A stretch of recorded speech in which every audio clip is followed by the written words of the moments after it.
it's not so much durational work, but rather what hospitality is as practice. Art teaches me what it is, I would say, in ways which theory cannot. Within the constraint of maybe a 10 to 15 week semester or quarter, it might be very difficult to be able to teach this, which what I think it is teaching individuals or human beings how to have a certain posture of hospitality, how to have how to think through hospitality and generosity. Amid xenophobic challenges to America's core value of welcoming the tired and the poor, Irina Aristarkova calls for new forms of hospitality in her engagement with the works of 8 international artists. In Arrested Welcome, the first monograph on hospitality in contemporary art, she employs a feminist perspective and asks who, how, and what determines who is worthy of welcome. With a focus on lessons that contemporary artists teach about the potential of hospitality, Aristarkova looks at Linda Hattendorf's documentary The Cats of Mirkatani, the Serbian-born installation and performance artist Anna Pravachki's project The Greeting Committee Reports, American artist Faith Wilding's performance Waiting, Taiwanese-American artist Li Mingwei's Aesthetics of Hospitality, American bioartist Kathy Hai's project Embracing Animal, Mithu Sen's artworks that explore questions of radical hospitality and crossing borders, Pippa Baca and Sylvia Moro's art project Brides on Tour, and Ken Aptekar's exhibition Neighbors in Lübeck, Germany. Aristarkova is professor at the Penny W. Stamps School of Art and Design at the University of Michigan, Ann Arbor. She's joined today by Jorge Lucero, an artist and author from Chicago who is chair and associate professor of art education at the University of Illinois Urbana-Champaign, and co-editor of the international journal Visual Arts Research. This conversation was recorded in February 2021. Hello, everyone. My name is Irina Aristarkova, and I'm the author of Arrested Welcome, Hospitality in Contemporary Art. And I'm very pleased to be today in conversation with Professor Jorge Lucero, who is an artist and chair and associate professor of art education at the University of Illinois Urbana-Champaign. I know Jorge since we both were at Penn State University, and his practice, both as an educator as well as an artist, has been close to the topic of hospitality. And so I'm looking forward to our conversation today. Hi, Jorge. Hi, Irina. It's so good to hear you.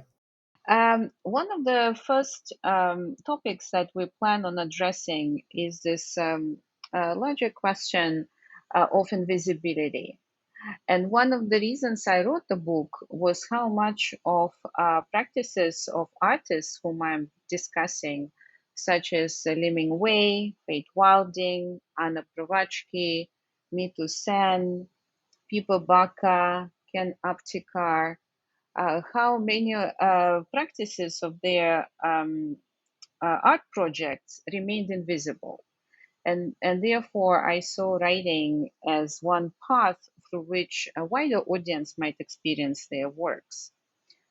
What invisibility means to your own practice as an educator and artist? It's I feel like it's the very edge of the work that I'm trying to do. It's the part that fascinates me the most because, in many ways, it's the part that I have to contend with my own posture in the world through. And what I mean by that is, my training as an artist, and I would include within that the years that I was in school, but also all of the time that I've been making art. So somewhere between the last 25 to 30 years. My training has always had this one component, which is the show your work component.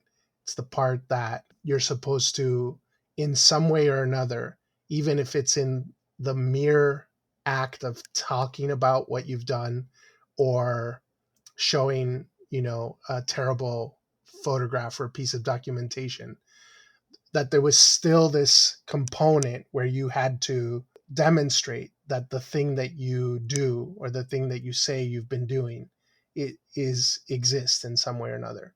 Documentation has been probably one of the most important components of what I've done as an artist. And of course, that maps over almost 100% with my practice as a teacher and the practice of many teachers, which is typically an activity that is mostly unseen. It's not that it isn't perceived. It's not that it isn't that there aren't people who are not registering that it's happening. For the most part, all of the participants and the teachers and sometimes the communities around them, whether it's parents and administrators and other staff in the school buildings, everybody perceives that it's happening, registers it in the body somehow or another.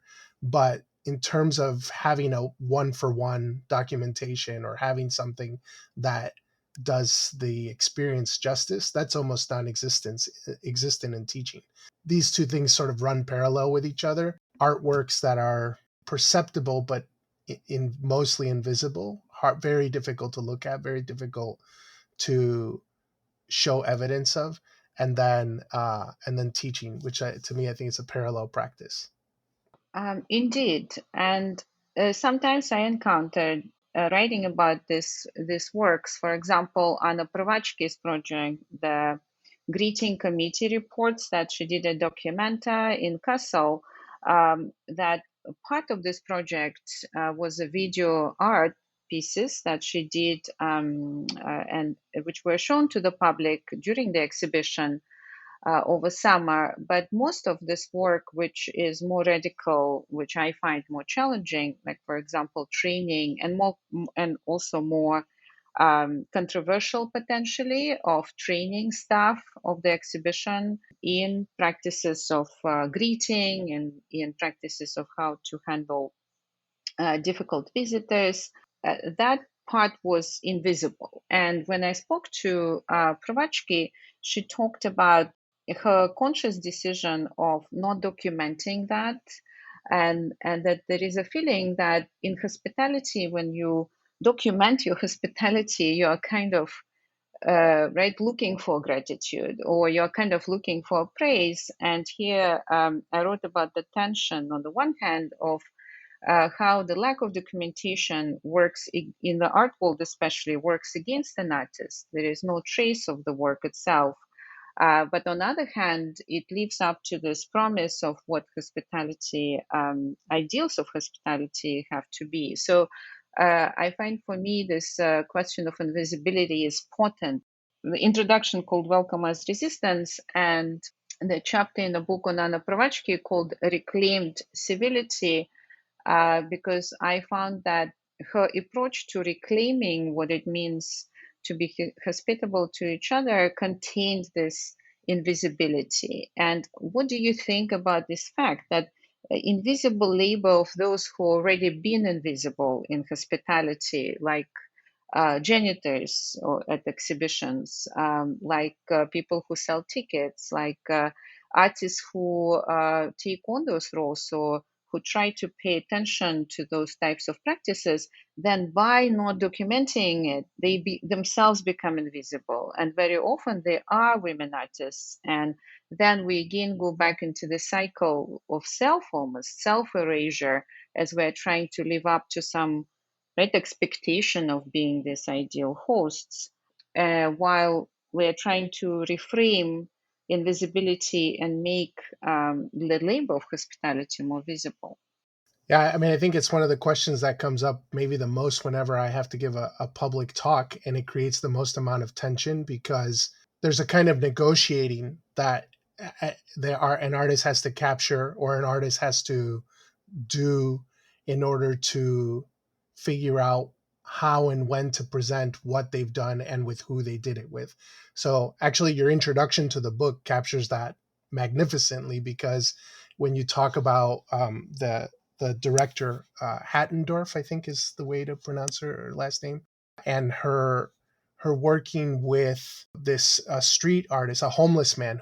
Mirikitani, Jimmy Mirikitani. Yeah, so when she's confronted with this situation where she's making a movie about him, and then 9/11 happens and she has to make a decision about whether or not she's going to let this homeless man come into her home. And that's the first decision that she's making, where she's trying to figure out, who am I doing this for? But then, as the maker of the film, she then has a second decision that she has to make, because obviously all of this transpires during the making of the film, and even her own having to include herself in the film, which is atypical to a documentary. Like, it sort of removes that faux objectivity that we maybe come to expect from documentary films, when that wall is broken and the director now is a part of the film. But she has to then make this decision about whether or not she's going to put that in there, and even his response to being hosted by her in her apartment during that time, and all of the things that then emerged from her relationship, friendship even, with him, right?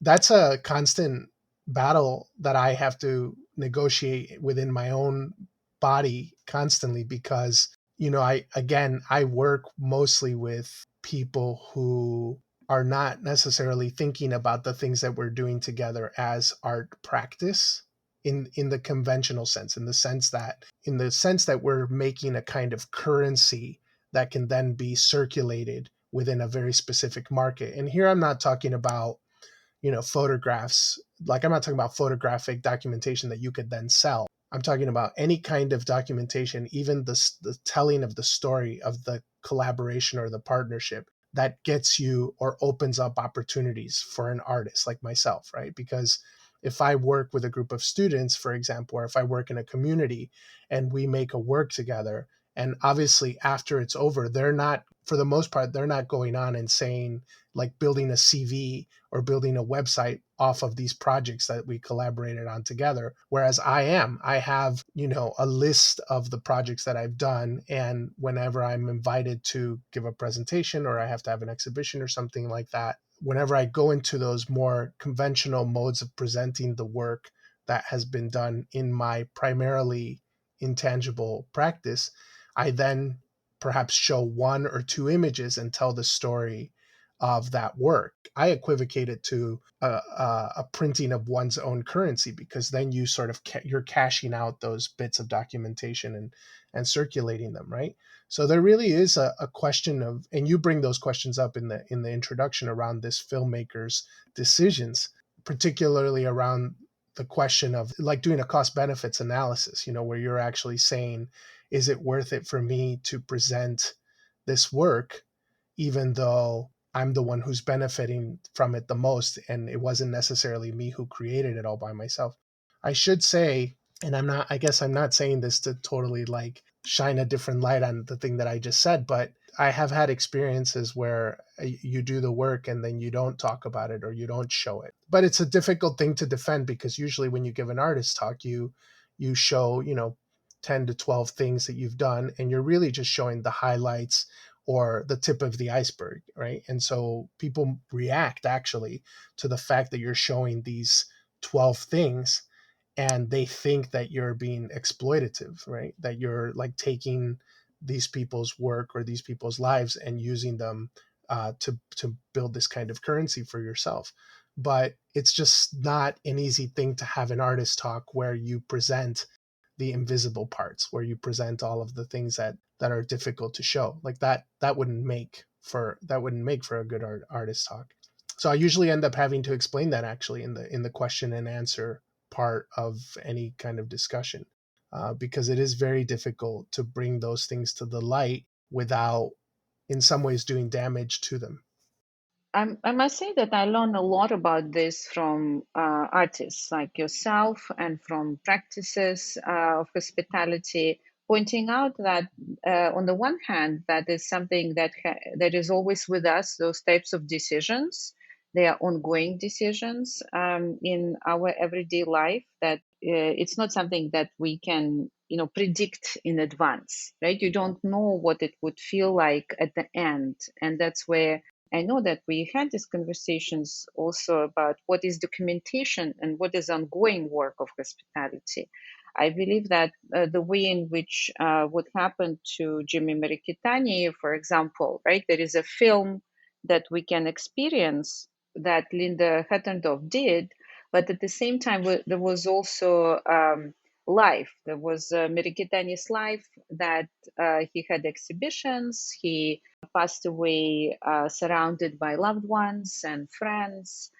His life was changed, and I think that that's why, for me, this point I'm making, that I'm glad that she did that. I think the aesthetics of film are then feeding into discussing works like Hemingway or Pipa Baka, discussing other works where I feel that the work, it's not so much durational work, but rather what hospitality is as practice. Art teaches me what it is, I would say, in ways which theory cannot, right? It's very similar to where what you just described. Would I push things that far, right? Can I be? What kind of decisions do I make when in a crisis mode? We see it now with the pandemic or with what happened in Texas. That people take in people continue to risk the encounter during difficult times, and we don't, with so much of refugee and immigration going on, being an immigrant myself in this country, I felt that the artists were teaching me something that I wanted to highlight without necessarily feeling that indeed, as a scholar, and that's why in the introduction I'm also trying to ask that question, why to write about this, right? Do I write about it? And how do I write about these works? So I hope that, going deeper of thinking with artists rather than thinking, passing particular aesthetic judgments only, it helps us to move the hospitality forward as practice itself, right? As practice, which I feel has not yet lived up to its expectation. Yeah, I want to say something about that because I feel like, I wasn't reading the book to review it.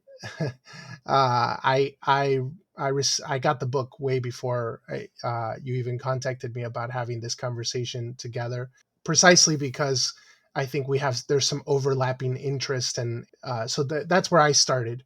In anticipation of this conversation, I got into the book more, and I was really struck by, so this is kind of a meta thing, but I was really struck by how welcoming the book in and of itself is. I wonder actually who, when you were thinking about the audience for the book, like who you were thinking about, because for me, as a person who, it functions on multiple levels. Like on one level, it functions as an artist because in some ways the examples that you're walking us through and the way that you're talking about the artworks and the artists. So you talk about their practice, you talk about the actual, a few examples of some of the things that they've made. But even more interestingly, you situate it around these questions uh, and this narrative about hospitality and how that's important for us on a larger scale, like as civilians, as maybe siblings, right? Like siblings to each other, or brothers and sisters to each other. That opens up a bunch of permissions for me. Like it makes me, as an artist, it makes me want to be more like that in my work, even though there's already aspects of my work that have that. And I would say that they're driven by personal history and things that my parents taught me, things that I learned in church, all of these things, they just like a sort of a way of living or a way of thinking about other human beings. It affirms that kind of behavior, and it makes me want to do it in a way that's even more on purpose, first of all. And I think it brings up really good questions too, that like ethical questions that have to be contended with. And I don't know that there's a good answer. Like even the thing that I was bringing up earlier about when is it exploitative, when is it generative. I don't think there's a clean blanket answer for all these types of projects. I think every single type of activity like this needs to be taken up within its own ethical constraints and its own considerations.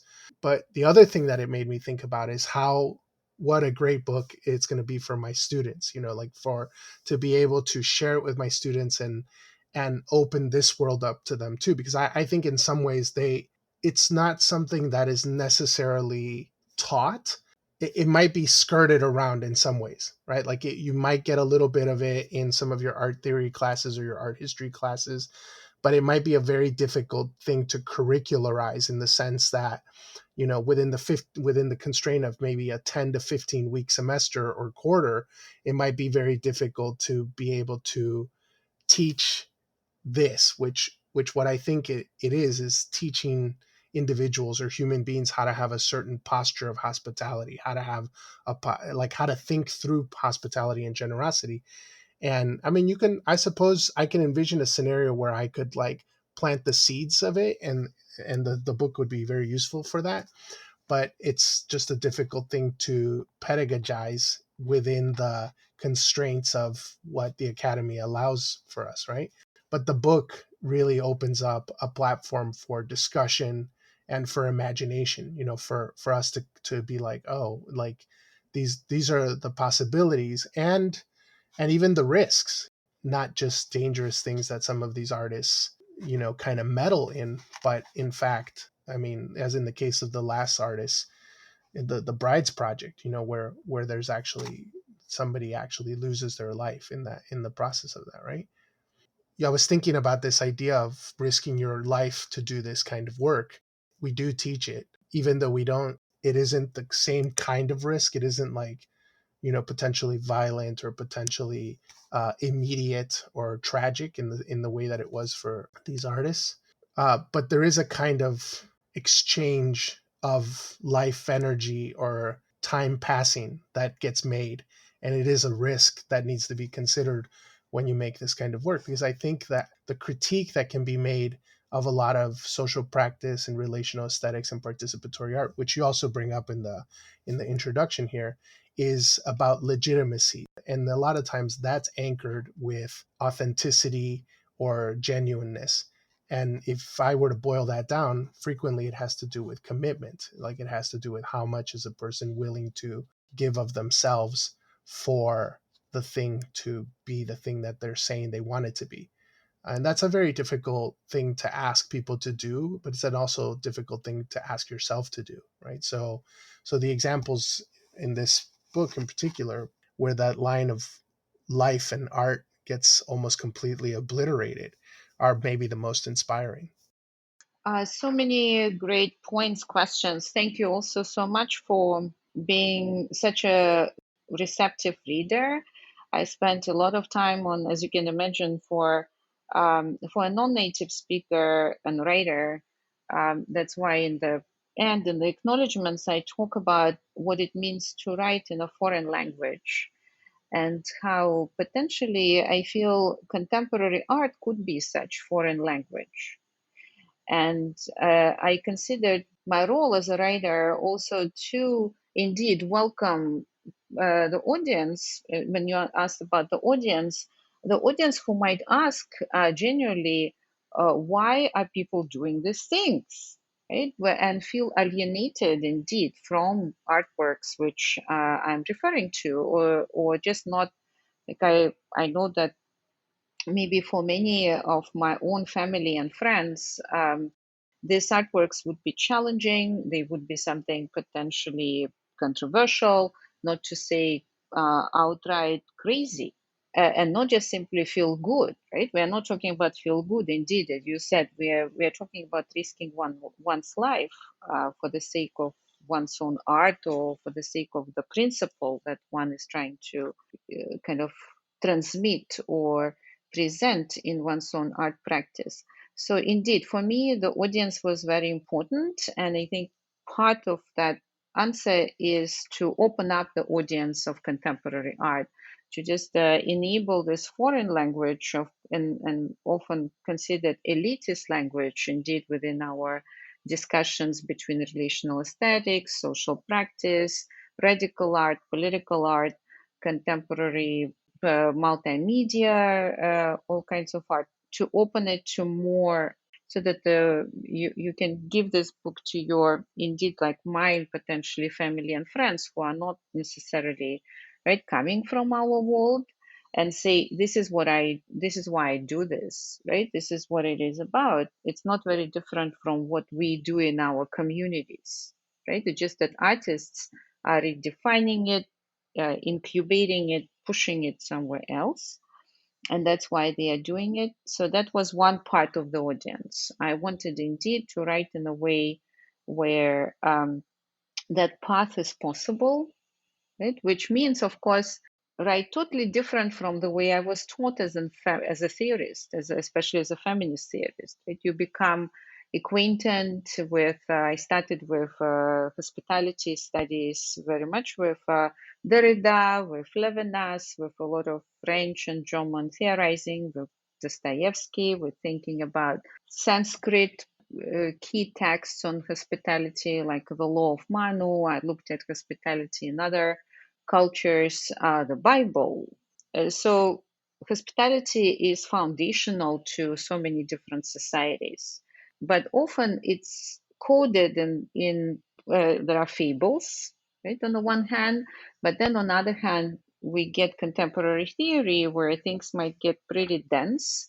And this book I wanted to be much different. Let's put it that way. But it was challenging because it's really challenging, as you are saying, to open the audience. It's really challenging to. That was, I think, for me, most challenging with writing, rewriting, getting it to be read, then rewriting again, in order to, on the one hand, open it up, but on the other hand, not look like one is dumbing things down. And because issues are complex. Contemporary art is often opaque and consciously so, right? So it cannot be necessarily reduced to some kind of good and bad, or I prefer this and you prefer that. So something else that you mentioned is about the audience. On the other hand, for me, the audience has been indeed other feminist art scholars and potentially those who are not so excited about hospitality as a kind of, even as in Derrida himself, it was seen as a promise, right? Hospitality is a kind of a promise that can overcome tolerance that we don't want, or hostility that we see so much, right? So I felt that it was very European, it was very male, it was very white, it was very inadequate to where we are today in this current moment. That those foundations of hospitality that are coming in our traditions, including in these foundational texts, they are pretty unwelcoming to vast groups of people.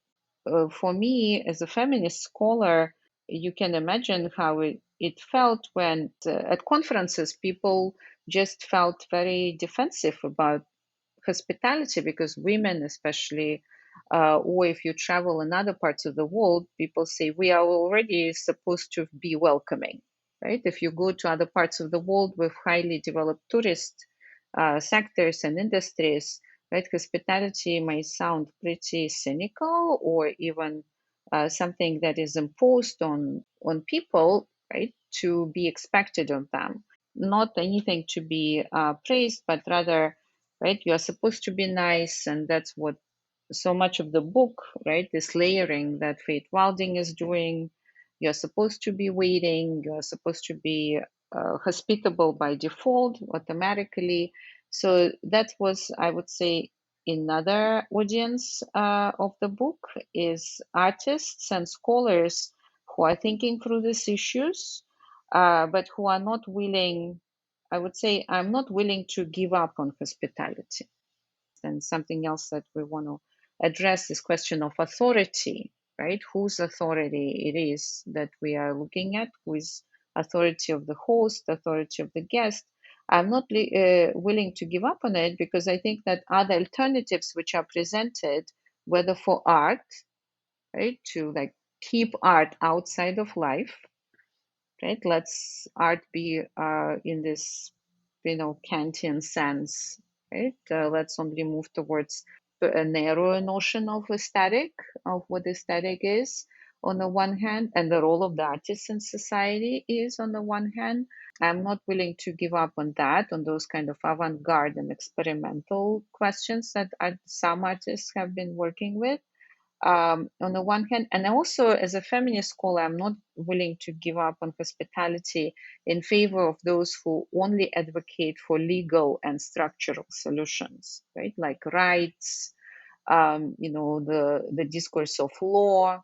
I believe that this distinction between the structural and the personal is problematic. It's very clear, it's becoming clearer and clearer that the kind of leaders we get, it's a kind of patriarchs, right? Or the kind of authority we often see in personal relations as well.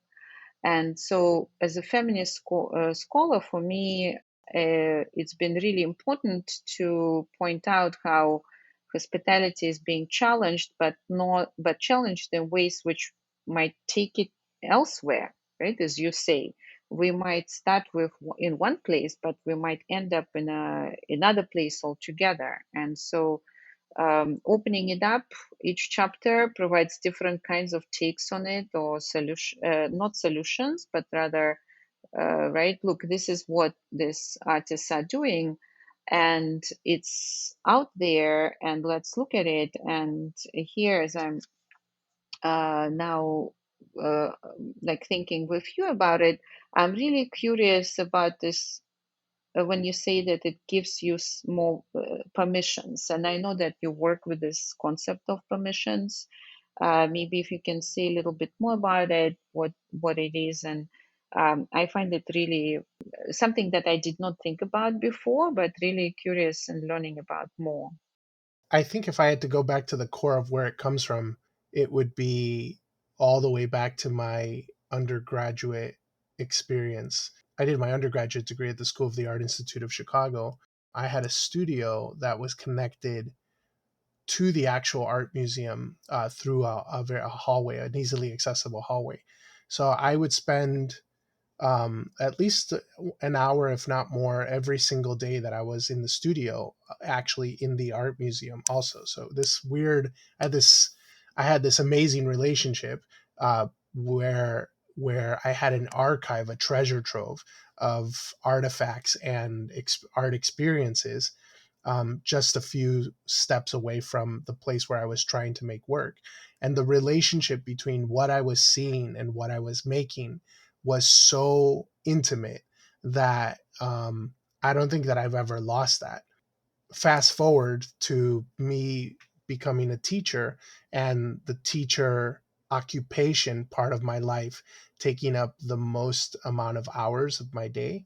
I had to figure out a way to continue to enact my practice as an artist, but through these new materials that I had been handed. And what I mean by that is, the institution of teaching, the materiality of time, the complexity and dynamism of relationships, all of the things that I think are situated within, again, the occupation, the job of being a teacher, that could then be tested for their pliability in order to be able to make work out of them. But I needed examples in the same way that when I was making paintings, it was important for me to look at paintings, or even to look at things that weren't paintings, that would then sort of speak into the things that I was doing, and they really informed the posture that I was taking. And I would say, I mean, this is nothing special. I know that there's so many artists who work in this way. I mean, I don't know that have ever heard an artist talk who doesn't talk about their influences and the way that they sort of have gathered permissions for their own work. The thing is, I needed to find permissions that had some resonance with the kinds of things that I was now working with. And those things ended up becoming conceptual artists. And I use the little c conceptual art. So I don't just mean, you know, the things that happened during the 60s and 70s that maybe we would find categorized under conceptual art in a museum, but conceptual art with a little c, conceptualisms on a global scale. I'm talking about behaviors and postures that artists take on. And for the most part, every artist in your book fits the bill of that, of my, umbrella term, which is practitioners who make work with the same types of materials that I'm making work with: relationships, time, ephemerality, this question of invisibility, ethics, trying to, like, there would be no denying of the spirit in some way or another, civics, or civic engagement, and the institution also, or the different kinds of institutions that rule us, whether they're schools or religions, families, or whatever, right? So all of those, I mean, every artist who kind of works under those paradigms or with those materials, they become almost, this is too simple to put it, but maybe like permission givers, where like when I see the work of Lee Meng Wei, for example, and I see that he is able to, first of all, have an audience of one, and then second of all, have the kind of intimacy and trust of like sharing a meal with somebody and that being the work, or having a sleepover with somebody and that being the work, right? Like that, these kinds of things get open up when I see them mapped over the kinds of activities that are part of my job as a teacher. It really helps me to transform my job into my practice. Whereas as a teacher, I might open up my classroom and allow students to, of course, pre-pandemic, allow students to be able to eat in the room and to hang out and stuff like that. Now it becomes much more deliberate. I maybe even make a placard for the door of the classroom or the office to invite people in to use the space in that way, so that it's not just so much like this could happen naturally, but how do we actually present it that way so that it can actually be used in that way. So and that's just one example, but I think every single artist that's presented in the book could be used in that way, or could be thought of in that way, and of course there's hundreds of others. Let's talk, since you mentioned Li Mingwei specifically, if you don't mind, let's talk a little bit about this, my fascination with this concept that I've been writing about and thinking about with Li Mingwei's work, specifically of a welcoming man. And I think it goes back to this notion of authority that you brought in. It's also something about institutional hospitality. It's always been curious to me when in hospitality theories, which traditions which I come from, that Levinas and Derrida refer to so well, that there is an aspect of the feminine that is often left aside in the mysticity, in the private area, a realm. And then when we enter the community, that's where hospitality becomes associated with men, right? That's when, men exchange things among themselves, when they, open doors for others. And and it's not necessarily, not necessarily, but rather it's necessarily they are not doing it for women. They are often doing it for each other, for themselves. What I found in writing about this, that if we are to redefine hospitality, as many of the artists do in this book, as not the essentially feminine notion, whether it's psychoanalytically, right, or in any other way, like feminine within one's own head, if we just decouple it from gender, right, then we are posing this question of a welcoming man, not as something as a contradiction in terms, not as some kind of new creature out of cosmos and we've never encountered it before. But it's very interesting to me what happens to individuals, what happens to society, as you said, when there is an opening discussion about this one-on-one, right? And I'm particularly curious what you think about it, because Li Mingwei, if people do not know that, he's a self-identified man, right? That it's a male name. They assume that this is a woman artist based on his works.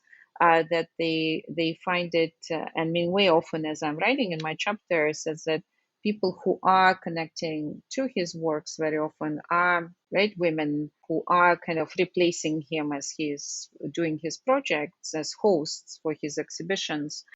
Just a kind of an anecdote how about our own experience, my own experience, I would say, with you. And one of the reasons I think why it's I'm grateful and so wonderful to talk to you, because I remember about our early encounters, during one of which you brought a lavishly cooked meal into a classroom, right? And I remember that you didn't make any fuss about it. It was not part of an artwork. It was just something that you did. And I think that uh, in this kind of a self vulnerability moment and as a self disclosure moment, right? I'm trying to acknowledge this because I think it's very important that masculinity is being more and more changed, right? The stereotypes of masculinity are being more and more changed on the one hand.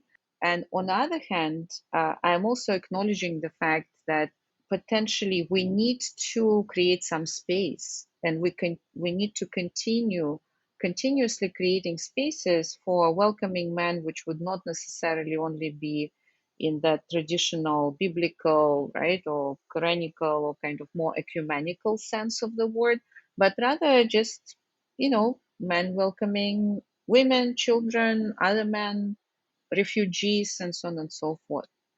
Well, yeah, the story that you're recalling, I remember it very well, while at the same time recalling the impulse and the follow through of having done it many times, in different scenarios, different situations. I think in many ways it had to do with my own upbringing and just these experiences that I've had of building community around meals and breaking down, maybe this is the wrong way to put it, but relaxing the room in a way. And if it's ever allowed, and I know, for a fact that some teachers are that's not a thing that some teachers would welcome, because it also feels chaotic at the same time. It feels like you're welcoming a certain degree of chaos into the room, and maybe even it feels like time wasting, right?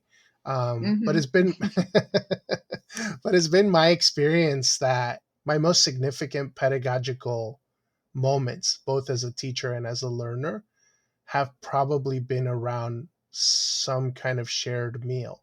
Yeah, I even remember, for what it is, like all of the years of schooling that I've undertaken for my own degrees.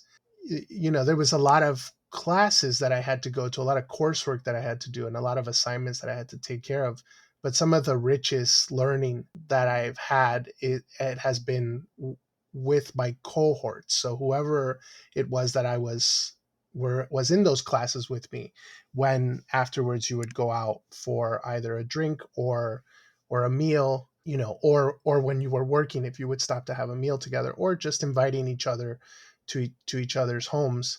And I think maybe in some ways it makes me a little sentimental, because I think we didn't have much more to give, and so we felt like the only thing we had to give was that, and it was sort of disarming to do it through food, because any other thing might feel, well, and I can't imagine what it would be, but maybe any other form of intimacy might have been too unwelcoming, I guess, or like it would have been hit or miss in terms of whether or not people would have been wanting to spend time with us. And when I say us, it's because my wife, my partner, and our 4 kids were a tremendous component of those gestures. Like it was never really like me doing it all by myself, but there's always this sort of collaborative backstory that I would be remiss to not mention. And you did, even at the time when you brought that meal, you mentioned them, you mentioned your wife, you talked about it, and I think even that was in itself not something that is stereotypically expected. And I wonder whether the world, whether we are ready for welcoming men, whether, and I think that's something that the country lived through, right? And how is different kinds of masculinity been asserted, and what is considered to be a man, and very often I find, right, that if you think about contemporary art, that's still a kind of works that are privileged as more radical, as more, progressive. They are often works which align with that old-fashioned notion of the avant-garde, of breaking things, right? Of certainly not this invisible, very quiet, one-on-one types of works that Liming Wei does. So I know that we also plan to discuss a little bit this question of institutional hospitality, which you already referred to, and how artists often find themselves in this precarious position, right? On the one hand, they are kind of welcoming audiences in this type of work.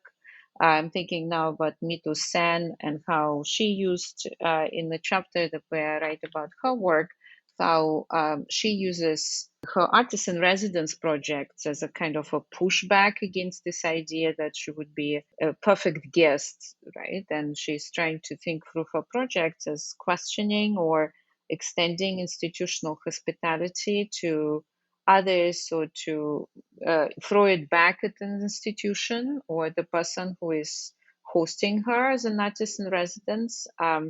This whole relationship to institutional hospitality is also pretty fraught, right? It's not kind of a easy type of relationship, and I also know that within our discussions about the art world, that's been this on or social practice art, that's been this ongoing questioning of this type of art, because it happens always in the galleries, right? And I often heard it as I was presenting these works and giving earlier chapters to read to people, that it's a kind of like seen as lose lose, right? If Limingway is doing it in the gallery, it's seen as something circumscribed and prescribed and a safe space of the gallery, not out on the wall enough. But when people Baka or Mito Sen take it out of the gallery into the real world, into LA, right, and question being this anticipation that artists would be perfect guests of institutions and well behaved and giving them what they want, then somehow some artists are praised for it and other artists continue to be invisible when they do that. And you and I talked about how this type of works might also feed that invisibility, which many minority artists and women artists already been encountering. Right. So, what do we do about institutional relationship with artists? How do you approach that in your own work, or what do you think about it? I know that there's a lot of artists. Well, I don't know that there's a lot, but I have a lot of artist examples, I should say. A handful. I have a handful of artist examples, real life, contemporary, current artist examples, mostly in Chicago because I'm close to Chicago. That's the scene that I'm most familiar with, and also because I think that Chicago has a very generous and hospitable art scene where you see a lot of artists who, when they're allowed through the door, they hold the door open for a bunch of other people to get through the door. For example, I believe it was Occupy Museums in one of the Whitney biennials where they invited a bunch of other artists to show within their space, right, of their show. And for me, that is, it's a tricky move, but when you can do it and when the institution that is hosting you allows you to then host others, it can be a very fruitful time for everybody. It's almost like that saying of like a rising tide lifts all boats, right? I see this even more in the sort of bureaucratic aspects of being in the institution, because this is in large part where the battle for representation and equity and justice is happening. Because when you're on a decision making panel and you have to make decisions about who gets in, who gets funding, and I know the resources are limited, but to always keep that internal eye open and stay vigilant about where I'm standing and how, whether or not that allows me to help somebody else fabricate a key or to get through the door, or if I can pass my key along to somebody else, if that metaphor fits, so that they can then get through the door. I want to do as much of that as possible, and it has become actually one of the most essential aspects my teaching practice to try to let as many people through the door who wouldn't conventionally fit perhaps within what the academy expects, both in terms of identity representation, but also modes of working. So I'm interested in people who want to or have been thinking through other ways to create scholarship or other ways to present that scholarship, other ways to present themselves as scholars. Whenever I'm in the room and I'm the only non-white person at the table, I feel like it's my responsibility to, and I know that there's other people at the table who have taken on this challenge themselves also. So I think it's a joint effort, but I'm constantly like looking and thinking, who are we forcing to be on the margins of this simply because we can't figure out a way to think about this in a way that is not along the status quo, right? Or along the way that we've always thought about it. Anything where I could boomerang my position of privilege for other people who are doing great work and could use that a little bit of leverage, then I want to do it.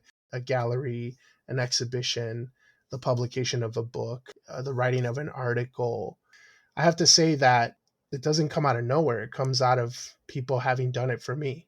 So I almost feel like I'm not trying to be too sappy about it, right? But it really is. There's a lot of grace that has been pointed in my direction, and it has allowed me to not only continue to practice the way that I practice, but also to figure out some new things that I wouldn't have taken the risks if the people were not supporting me or like trying to, elevating my what I was doing. If you don't mind to tell that wonderful story about the wrestling team. That's a very early example. When I was in high school, we used to live in an area where my parents didn't want me to go to high school. And so when I was about to get to high school, they moved into a suburb actually of Chicago. The students were predominantly white at the school, and I joined the wrestling team. Most of the students, actually all of the students, were white with the exception of myself and another young man who was Filipino. And we were not the best wrestlers. We were okay. We were on the starting team, but we were not the best wrestlers on the team. But we had this coach, and he was also a white man, Coach Tom Klatt. He made myself and the other young man, the Filipino young man, into the captains of the team. And it was a really life altering experience, actually, because I had never thought of myself in a position of leadership whatsoever. And mostly it was through like cultural conditioning, right? Where you sort of just sit back and let the kids who have sort of been taught how to be that way take over. You always kind of sat back and let other kids take over. But from that time on, I saw that it could be a possibility. And not only that, the other kids saw that too, all of our teammates. And it was nothing, the coach didn't do anything, didn't make any announcements or anything like that. He just said, these are your two captains. And we were the two captains for 2 years. And nobody asked about it. Like nobody said, why them or whatever. But it felt really deliberate. Like it felt like something that he was doing on purpose. Actually, after I got my PhD, I went back and I found him probably at the end of his teaching career, actually. And I went back to the high school, and I hadn't been back in years. And he came up and he saw me. He still remembered me, of course. And I told him the story of what he had done, and he was in tears. Like he couldn't believe it. We were both in tears because it was just such an important gesture that he made. In many ways, it didn't cost him anything to do it, but I think he knew who needed it the most. Thank you so much for sharing it. I really, really appreciate it. I think that those are the moments where I feel that we need to continue, right? That we should try to continue to bring it back to something in the book. Immediately for me, it was this story of the towel in the conclusion that Ken Apteker done, that it can only be done through relationship, right? That it can only be done if someone stays with the community. And just to tell our listeners the story, it's about a difficult moment when Ken Aptica was working on an exhibition in Lübeck in Germany, and someone told him about the story of a towel. This towel belonged to the Karlbach family. The Karlbach family was restricted during the Nazi Germany in the late 30s from getting food. And there was some anonymous family that was leaving food at their doorstep. And as the family was leaving food at the doorstep, at some point they were taken, the Karlbach family was taken to, most of them perished in a concentration camp after they were taken to the concentration camp. But they left a towel before they were taken that night. They left a kitchen towel on their gate. After many years passed, one of the survivors from the Karlbach family came to Lubeck in the 80s, if I remember correctly, and was given honors as one of the survivors of the Holocaust period. And a woman came up to him and just passed that towel and told him the story. She did not introduce herself and she left. And the towel was kept by a descendant's daughter who still had that towel in Manchester. They lived in Manchester at the time. And because the artist, Ken Aptekar, was spending time with that community as he was preparing to make his exhibition, as he was painting his paintings, he wanted the towel to be a part of the exhibition, and he included the story into into the painting. One of the paintings had that particular story, what happened around this towel, because he felt that this towel represented hope. This towel represented hope in humanity. This towel represented gratitude of the Karlbach family for people who were providing them food, risking their own lives in the Nazi Germany, a German family, risking lives for a Jewish family in the time when it was very real, right, for them, talking about risking lives for hospitality. How I came about to learn about this story, besides of visiting Ken Aptekar in his studio, he asked me to translate this story that he was putting on the painting into Russian, because the only current Jewish community that Lubeck has, new Jewish community coming predominantly from the former Soviet Union.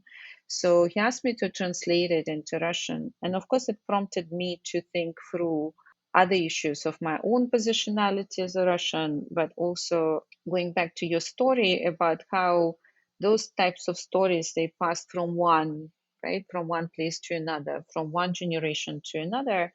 What one is arresting, right? How community can arrest its own welcome, and destroy hospitality and punish its own people for kind of hospitality they want to provide to others, or at the same time it can try to revive it. It can try to bring it back.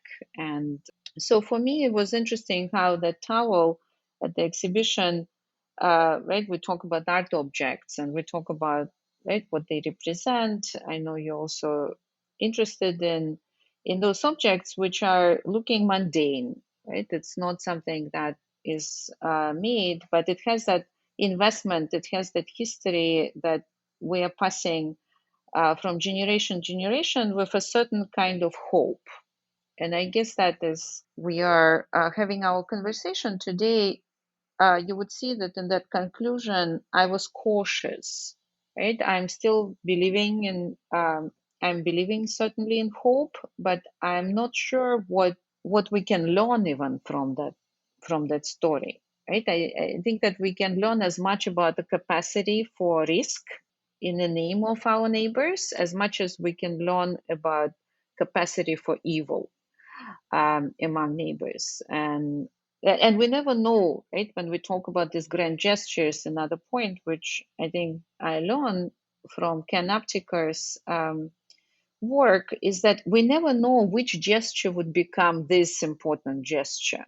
Right? That maybe this German family did not figure out what it even means to us today when they were just simply giving food. Maybe they did not think it's that risky. When we share food, when we bring when we do these small things we know every day people are doing right now in this country and around the world, right? That's a promise which I start with, kind of some ideals of hospitality. But on the other hand, I don't know how you feel, building up on your own experience, how you feel about, more coming back to the US context. And I write about this American, right, Southern kind of idea of hospitality or inhospitality. What would you say? Where are we in this moment? Like transporting ourselves from, my own positionality and Ken Apteker's work in Lübeck. Do you have hope as you are thinking about your own trajectory, right? And bringing in these stories and trying to pass it on. We've just been in a pretty difficult, I think, 4 years where a lot of that, what I've been writing about, right? Thinking about, I didn't know when a book would come out completely. When I started, it was a lot of discussion about Syrian refugees in Europe, right? But it came out during the pandemic in a year of an administration that really destroyed many of this, even like a facade, right, of this idea, give me your tired masses and the poor and so on and so forth, right? And so much been questioned and challenged. What's your own take on this? I think maybe the thing that I would think about, and I want to say I'm hopeful. I remain hopeful. And the reason I remain hopeful is because I have come to understand that, particularly in these kinds of works, and again, I'll use the term conceptualism or small c conceptual art, but like almost everything that fits under this kind of mode of working, each work exists in two modes. It exists in the actual and it exists in the symbolic. And I think that on some level, the reverberations of the work within the actual are far and wide and unseen, but very real, and have the power to transform and to bring people together and to change people's minds and to teach. I believe that the symbolic realm of these works also does that, but it's different. It sometimes needs conversation. It needs a teacher, maybe it needs a facilitator. In the case of this book does that. Like this book represents all of these artworks in the symbolic form in a way, but tells stories and unpacks the works and the questions around the work as a way to get us closer to that first. I think it was Claire Bishop who called it the first ontology, right? So the first way of sensing it, which is the way that we would have sensed it if we were actually with Lee Meng-wei or if we were actually in the room with Faith Wilding. I guess my hope lies in the fact that in all of those in between unseen spaces, something is happening. Like I have no doubt that something is happening because in the tumult of the last 4 years, we got to see a lot of the symbol in terms of whenever we would turn on the news channels or whenever we would go through our news feed or something, we would see red or blue, red or blue. And depending on what the algorithm of your particular news feed was, you might get more blue or more red, right? But we were just getting like, here's the symbol that you respond to the most, right? This is the thing that you align with the most. But anytime you heard a story, and it was mostly in long form journalism, so podcasting or radio programs like This American Life or this kind of thing, where you would get a story perhaps about two disparate, maybe polarized or opposite sides of the pole of the spectrum persons who somehow found a middle ground or a space where they could have a reconciliation. And I noticed that whenever those people would talk about the fact that they were red, but they got along with somebody who was blue, or they were blue and they got along with somebody who was red, they always identified something that mostly lies invisible or mostly lies under the realm of the unseen. So they would talk about how they got to know them as people, how they got to know their families, how they got to serve them, how they got to listen to them. Like all of these things, which again, maybe are very difficult to turn into examinable objects. Maybe it's difficult to take them out of the realm of the first ontology into the second ontology, from the realm of, experience into the realm of symbolism, where we could then show it and say, see how it worked here. And those radio programs do a pretty good job of taking us there. It just is a matter of whether or not we're willing to let those things affect us in the way that we then get taught something and we're transformed internally. Most of the time, I think we're not ready to do that. We're not ready to see something that is symbolic and let it affect us to the point where we say, I'm going to have to change who I am because I want to be a different person. Like, I want to be closer to that, right? And I don't know if I did a good job right now of explaining what I was meaning by the two different ontologies, right? But in the symbolic ontology, where you're just looking maybe at the representation of the thing, it sometimes can get difficult without an aid, without some kind of facilitation. Even if it means, I don't even mean that you have to have a hierarchy where there's a teacher who's telling you what it means. Sometimes it's just somebody who's willing to have a conversation with you about it, so that you can have an actual critical conversation, as we are having here, to try to come to a better understanding of the thing that we're looking at. In the first ontology, the one that's filled with affect, the one that is in situ, the one that has to do with the actual experience and maybe some of the intangible, or I should say, the non concrete aspects of whatever happened, the event, I think a lot of transformation can happen there if we're willing, if we're open to it. And that's what keeps me hopeful, because I have seen it in my 20 plus years of teaching.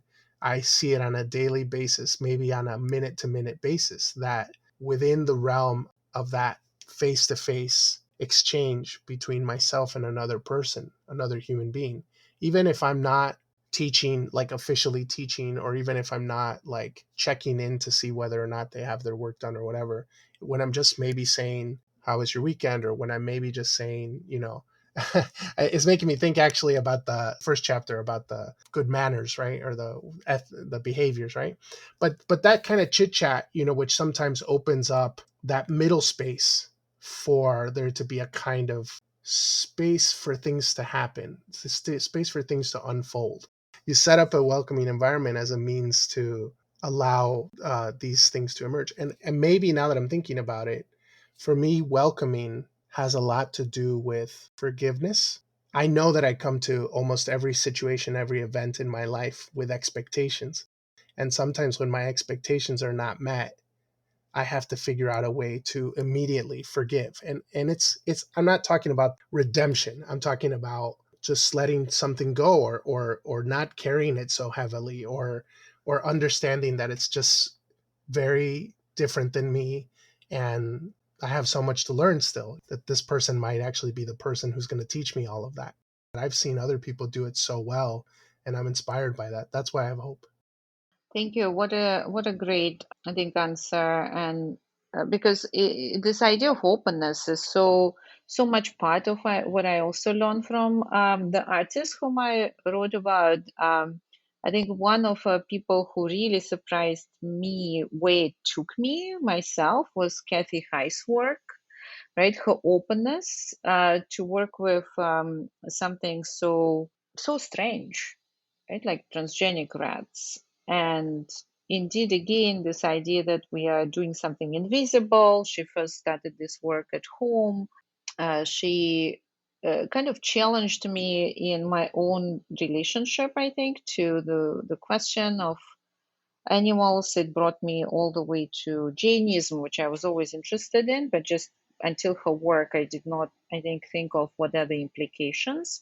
And then there is this, as you know, animal studies was very big part of right what Derrida talked about in hospitality, and big part of academic discussion and artistic discussion about environmentalism. But somehow I realized that there are two separate groups of people that I think Kathy High breached or brought together because she remained open for me. One is animal rights people, and the second is this animal studies people. It's like animal studies people can write beautifully about including, of course, greatly Donna Haraway, companion species, but it's not clear to me often what does it mean for the animal, right? Like, where are we going with it? But animal rights people, on the other hand, they have very little theory, right? But they often go to Jains and this ahimsa and this nonviolence principle and say, look, just let them be, right? Like, let them be open to potentially let them go. And for me, it was a learning curve. It was an uneasy work. And when I was writing about it, this question was coming back again and again. People were commenting that when she did it in her home, just for those who are unfamiliar, just listening, what happened was Kathy High purchased from a transgenic genetically engineering company 3 transgenically engineered rats, and she took care of them until they passed away for a few months. And she changed her life for them, her travel schedule. She created an environment for them, talking about welcoming, open environment. And then someone came, Nada Thompson was doing Embracing Animal show at Massachusetts Museum of Contemporary Art, and he invited her to show new rats, right? Because those other ones already passed away. And so when I write about this work, very often people who are coming from community writing about animals, including in contemporary art, they feel uneasy that she showed them in a gallery. Right? We're going back to this question of authenticity in relation to gallery versus home versus real world.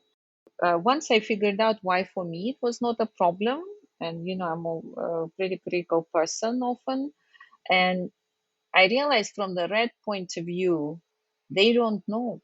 So if they feel great, if they are comfortable in a gallery, right, in a museum, it's we are the ones who feel that gallery is a contaminated space, right? It's the wrong space. But maybe they were even feeling better because Kathy High had dogs and cats in her house. She had pets, and that's why I wrote those 2 dialogues from the red point of view.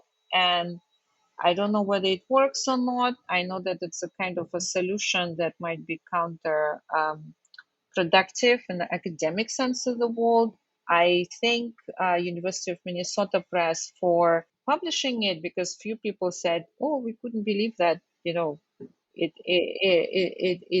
went through." I think that we are becoming more open on so many different levels. I think in terms of what kind of writing considered academic and how we experiment, so that and the reason I kept those dialogues because a student who was helping me with images said that she got it immediately and she felt that please, she said, keep those dialogues, keep them. I got your point.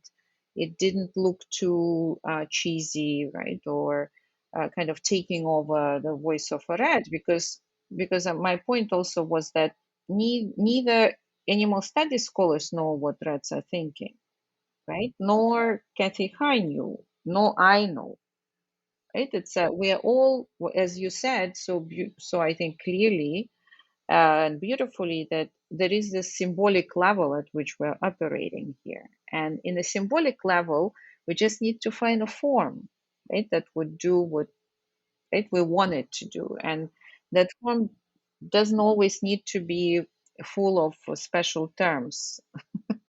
Yeah, and I think that's what I mean, that's the point, that's what I was saying, and I think that it's done really effectively in that chapter, where if you can be taken, if the symbolic form in some way can transport you in, if the second ontology in some way can transport you into the first ontology, then you really have something, because you get into the affectual realm through that symbol. And I mean, that's just going back to the point I made at the beginning of our conversation about the book being welcoming.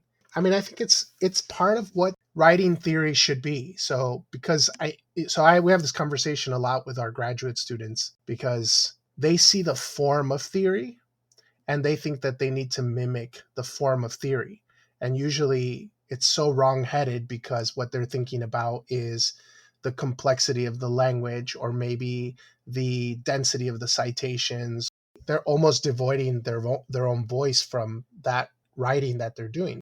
Instead, what we do is the way, at least the way that I teach it, is I am constantly reminding them that the word theory and the word theater come from the same etymology, which actually means it means to be beheld. And the way that we experience theater is usually through a kind of, it's an affectual experience that we more often than not have to return to in some way, so that there has to be this constant coming back to it, and every time you come back you're a different person, and that different person is able to then interact with the thing that you're beholding in a grown way, like you're constantly growing alongside the thing. Because most of the time what happens is the confusion is the book, right? The book is coded as something that needs to be read from one part to the other part, and that by the end of it you should not only have completed it but you should have gotten it. And so I always talk to my students about like this idea of getting something, because they read Derrida or they read Levinas and they say I don't get this, right? And I'm like, it's, you're not supposed to get it, you're supposed to behold it, and then you're supposed to come back to it, and you're supposed to come back to it, and you're supposed to come back to it over and over again, right? It brings down the level of intimidation almost immediately, because I'm not presenting it as some material as maybe they had been trained in all their other schooling that they should get it. Instead, I'm saying encounter it and come back to it over and encounter it where you're at now. And we'll have a discussion as a group, as we tend to do in school, in seminars. And then you'll go back another day and you'll encounter it again. And you'll have a different discussion at that point, either through your own writing or through the conversations you have with other people. To be honest, this is part of the reason why I love teaching art students. That resonates with them almost immediately, because this is the way that they treat their experiences with art. They're not coming to art hoping to get it. They're coming to art wanting to behold it. I mean, when we only have to think about our relationship to music, for example, or movies that we really like, and things that essentially have in the theoretical affected our very core, who we are. Like they, people have based their entire life philosophies on films that they consider their favorite films, or quotes from songs that have been really inspirational or whatever. And I look at the way that that stuff can affect the way that we learn and the way that we think. And then I see my graduate students, for example, looking at, and my colleagues actually, looking at theory, or what's identified as theory, and having to make this weird decision about whether or not they're going to pantomime the academy for the sake of, saying I can play with the big kids, or really say, this was my encounter with it at this point, and then I'll have to come back to it, because it's really something that was pretty dense. uh, so in some ways, like what I love about that chapter and this book in particular is that it gives a lot of things to behold. I would never identify this book as under theorized or less theory, or when making that kind of comparison about the form of it to other books that maybe have the appearance of more theoretical. I mean, for me, this is a heavily theoretical book, because it's something that I can continue to come back to, partially because it welcomes me, and second of all, because it presents the symbols of that second ontology so robustly, in including giving language, giving words to these rats, right? So that to me is it's so powerful, so useful as theory. Thank you. It's incredible to hear you say that. It's a labor of many hours. For me, it was much more about the works themselves, right? Giving due to what I felt they taught me, and translating it in whatever form or the way, whatever way I could, which was very hard to do for a. I call myself sometimes a recovering theorist. That someone who, or recovering academic, in terms of writing. You said it so well about pantomime. I feel that very often when graduate students encounter theory, right, they treat it as something that they have to put on top of everything else. There would be some kind of term or theory that they would find that would be good enough as a sauce. You have all the ingredients of your meal in your dissertation, and then you have to present it. You have to sell it to your advisor, and this is the sauce. Hmm. That's we found some theory, and it could be much more powerful. You're right. It could be encounter. It could be something like what Bell Hooks talks about in her theories, liberatory practice. That that's why I believe that the canon, in many ways, is challenged today. It's not so much that the canon, whether it's in art history or in critical theory, in contemporary art studies, because you can't do much with that canon if you do not use it as a source. Right? You can't do much with that canon simply because it did not mean you at all as one of the audience members or as one of people whom it was referring to. There are many different ways that not only it did not mean you, it actively excluded you in many of these works, that your exclusion is a meat of that very work, right? That work of an exclusion. Your theorizing of teaching, and I think of art pedagogy, is something that is very close to this book. And if you don't mind, we have, I think, a few minutes left. I would love to hear more about, since I mentioned Mitu Sen also, and what she does with this idea of artist in residence and how she challenges that. In your own book, Teacher as Artist in Residence, the most radical form of expression to ever exist. I love the title. Uh, can you say a little bit more about that? Because I feel that there is a certain affinity in the stance there. Yeah. So the thing actually that I take up in that book is invisibility, actually. And it has to do with a certain exercise in restraint, which I actually think is a thing that I have to do frequently when I'm hosting or welcoming. When I have people into my house or into my space, and even as a teacher, when I'm advising students and I'm hosting them in some way, my instinct is to be in the limelight, is to put myself forward. But the discipline that I try to undertake is to have the restraint to pull back and yield the limelight so that everybody could feel like they had a space to say what they had to say.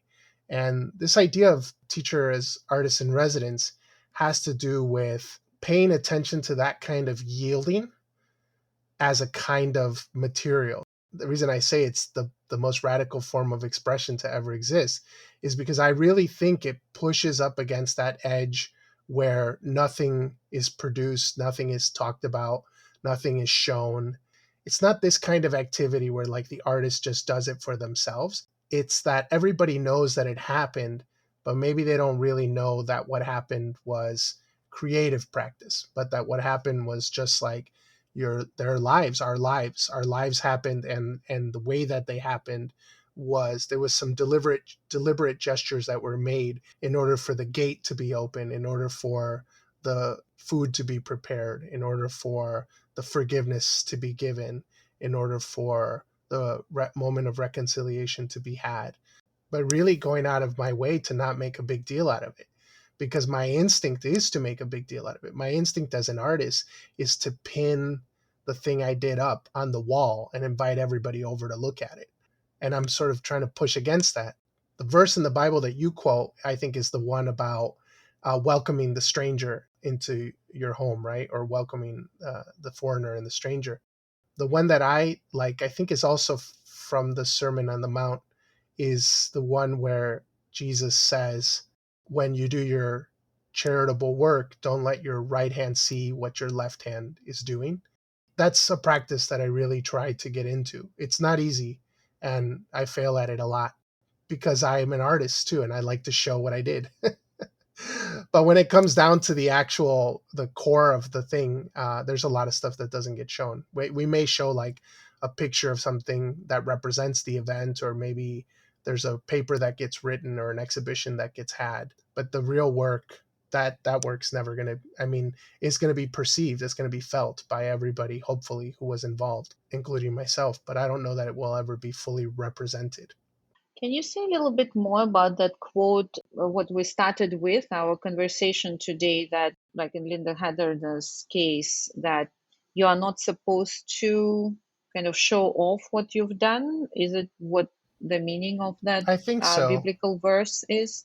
I think so. I think it has to do with, now I may be swimming into waters that are too deep for me here, but personally for me, what it has to do with is trusting in the reward of my labor, and that it doesn't have to come immediately. My instinct and the way that I was trained as an artist was to complete the feedback loop as fast as possible. So if I made something, I needed to either get something back for it immediately, either from myself or from my cohort or from my teachers or from the market. Like I needed to find out what the validation of this was, how it affected others. These are things that I was trained to do as an artist, and at every level, both from my studio mate, I needed to find out what that person had to say about it, and all the way to the market. I needed to know how it affected the market. And that was constantly in my head. This is sort of, I don't want to say anti that, but it pushes against that, because it doesn't push against it under the assumption that nothing will happen or that there will be no fruit from the labor. It's just trusting that that might happen in a moment, perhaps when I'm not expecting it, and perhaps even when I'm not even around to see it anymore. The piece that I sort of is my guiding light for this kind of work, and I'm sure there are other works like this, but I don't know if you're familiar with John Cage's ASLSP, which is that it translates into as slow as possible, and it's that piece that you can play at whatever duration you want. And currently it's being played in a chapel in Germany over a period of some, I think like some 650 years or something like that. They started playing it in 1991, I think, and it's still playing, and it will continue to be played after I'm dead, after everybody on the planet right now is dead.